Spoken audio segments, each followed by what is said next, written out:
Here at Latimer Park, especially after the upturn fortunes to a certain extent at Hereford, lacklustre performance to a certain extent, didn't help by the sending off on 25 minutes. Your views on the game? We've we've done fairly well in the game. We've had 10 men, we've had more possession, we've controlled the game in a lot of parts of it. But there was just that final thing you do with the ball. The cross, was it the right decision on the cross? Was there opportunities to have more shots at goal? Why are they not taking those shots? We're in the penalty box. Why are we not shooting? Why are we not taking opportunities? At this level, Spennymoor, for what they are, they took their opportunities. They had maybe 3-4 opportunities in the game, scored 2. We probably had, if we'd pulled the trigger at it, we probably had maybe 3 or 4 good opportunities, 2 for sure good opportunities. But we're not. Never had a shot on target though, did we? That was the difficult thing about it. No, but you look at James Brighton going down the left hand side, shoot, he takes a touch. Trey gets the ball in between the centre halves, goes to turn, bounces off of him. You get a touch, you get a shot away. There's little opportunities like that where. Yeah, okay, it says 0 on target, but there's opportunities you've got to be shooting from. Certainly with Brighton, he hasn't scored since 2017, and it shows really. He should have, a more active Brighton would have got that ball in, wouldn't he? Yeah. I think with the initial shot. But I don't think Gould was put under too much pressure throughout the game, though.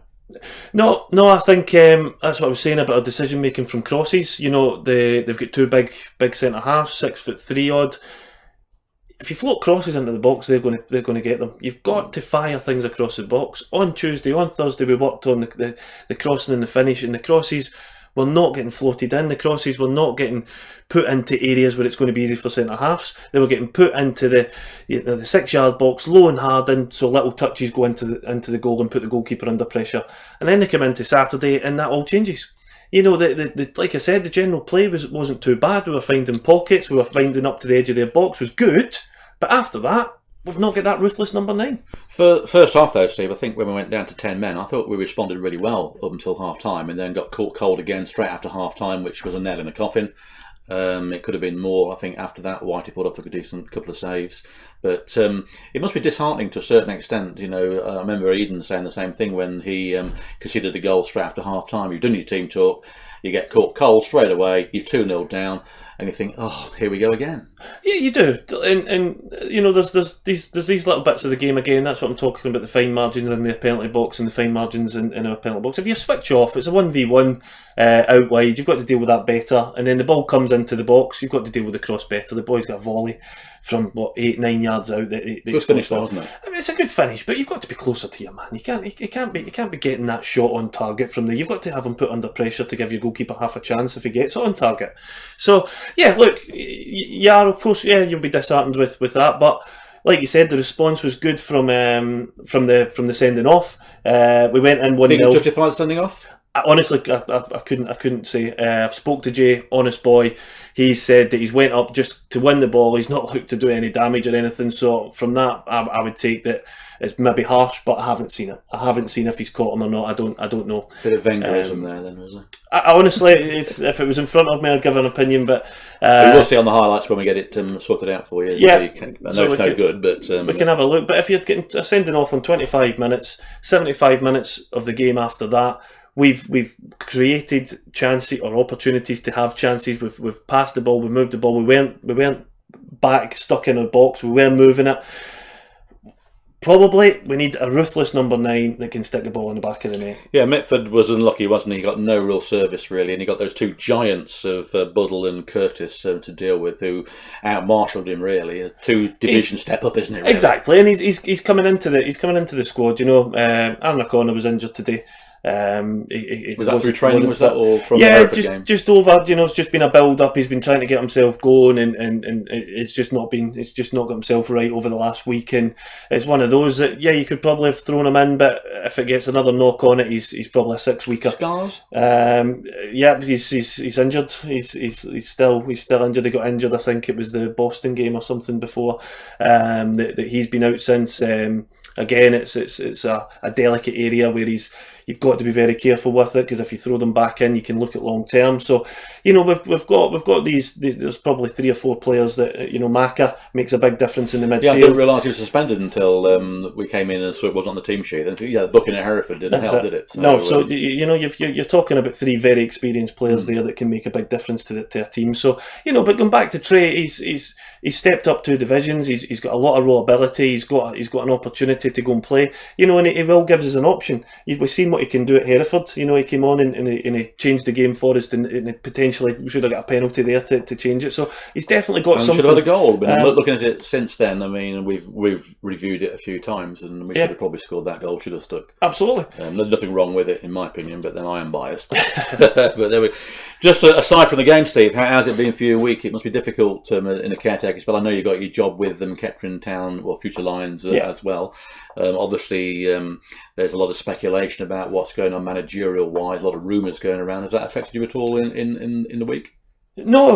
Look, I'm part of what the club's doing longer term. I'm in with the Future Lions, doing the stuff in the background of that. So, it's I've got the club's best interests at heart, and what the club want to do. I think what the club now need to do is obviously make the decision on what they're going to want to do going forward, to allow, whether it's myself or whatever's going to happen, the opportunity to go and have a real impact on the squad. Have you applied?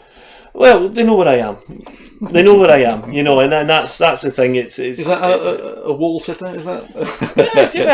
Look, if we had sat down, had a chat about it, I would be very up for that conversation. I would be very much up for that conversation, and then it allows somebody who's got the permanent job to then go, right, okay, I'm going to make a stamp on it. As a caretaker, it's very difficult to turn around and go, right, I'm going to go 1, 2, 3, aren't going to be involved, I'm going to bring in 1, 2 and 3. You must have some targets and things in your head, though. I mean, absolutely. If you are appointed manager, let's just say that you are, you must say, right, okay, this is what I want, I'm going to do this, I'm going to move him on, I'm going to bring him in. They must be going around it in your head as you're thinking each day. Yeah, absolutely. You've got messages coming in, you've got phone calls coming in, you've got emails coming in about. Even I get them. Yeah, about people wanting to join the club, because it's a good football club. It's a football club going in the right direction, and we just need to change a few things to make it go that little extra bit.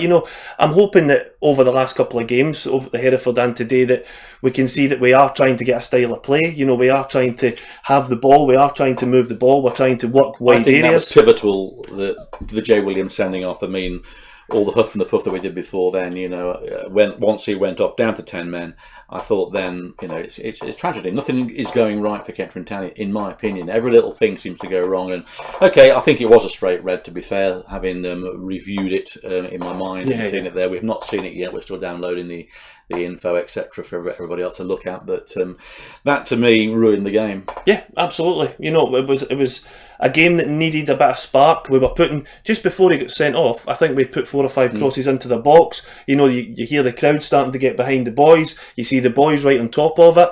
They go and clear one, and you get a sending off, and it changes the whole outfit. How's the dressing room?